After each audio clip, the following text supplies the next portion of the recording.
You clock out, you collapse on the couch, you scroll for 2 hours because your brain feels too fried to do anything else. You call this rest. But here's the strange part. For most of human history, after work didn't look anything like this. And what your ancestors actually did with those hours might explain why your version of rest never quite works. Let's go back, way back. For roughly 300,000 years, humans lived as hunter-gatherers. Anthropologist James Sussman spent years studying the Ju-Huanzi people of the Kalahari Desert, one of the last remaining hunter-gatherer societies on Earth. What he found upended a popular assumption. These groups didn't work dawn to dusk just to survive. They worked, on average, around 15 hours a week to meet their needs. 15 hours, not 50, not 60. So, what filled the rest of the time? Not Netflix, not doom scrolling, something much more physical, much more social, and much more strange to modern ears. After a hunt or a gathering trip, the group didn't scatter into private rooms to decompress alone. They gathered around a fire together. This is where anthropologist Polly Wiesner's research becomes fascinating. She studied the same Ju-Huanzi communities and noticed something specific about how their conversations changed after dark. During the day, talk was practical. Complaints, gossip, negotiations, logistics. But at night, around the fire, the subject shifted almost entirely to storytelling. Why does that matter? Because firelight does something to the human brain that fluorescent light and screens simply can't replicate. Wiesner found that nighttime firelight conversations were dominated by stories about distant relatives, ancestors, spiritual beliefs, and myths. The kind of talk that builds a shared identity. The kind of talk that stitches a group of individuals into something bigger than themselves. Your ancestors weren't unwinding from work. They were rebuilding their social fabric, one story at a time. There's a term for what firelight seems to trigger.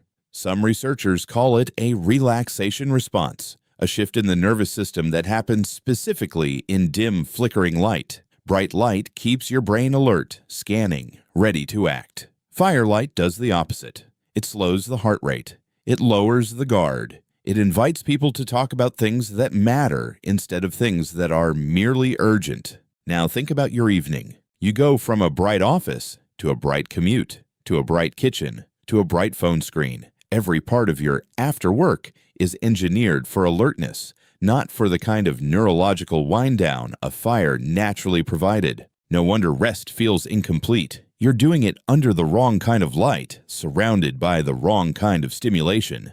But it wasn't just the fire. It was the shape of the gathering itself. Evolutionary anthropologists like Robin Dunbar have spent decades studying the size of human social groups, and one consistent finding keeps showing up. Humans evolved to maintain meaningful relationships with a surprisingly small number of people, often cited around 150, but the truly intimate circle, the people you'd trust with real vulnerability, is much smaller, just a handful.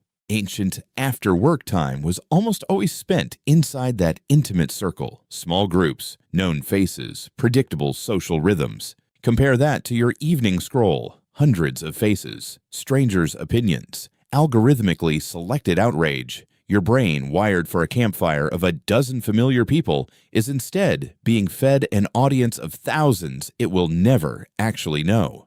Is it any surprise that this leaves you feeling drained instead of restored? Here's the twist that reframes everything. Ancient rest wasn't passive. It wasn't about doing nothing. It was about doing something profoundly social, profoundly slow, and profoundly shared. Sussman's research even suggests these societies had far more leisure time overall than most people assume, and they didn't fill that leisure with isolation. They filled it with each other. Modern rest, by contrast, has become a solitary activity. You rest by yourself, scrolling by yourself, decompressing by yourself, even when other people are in the same room. Your ancestors would find this baffling. To them, resting alone would have seemed less like relaxation and more like a warning sign, a signal that something in the group had gone wrong. So, what does this mean for your Tuesday night on the couch?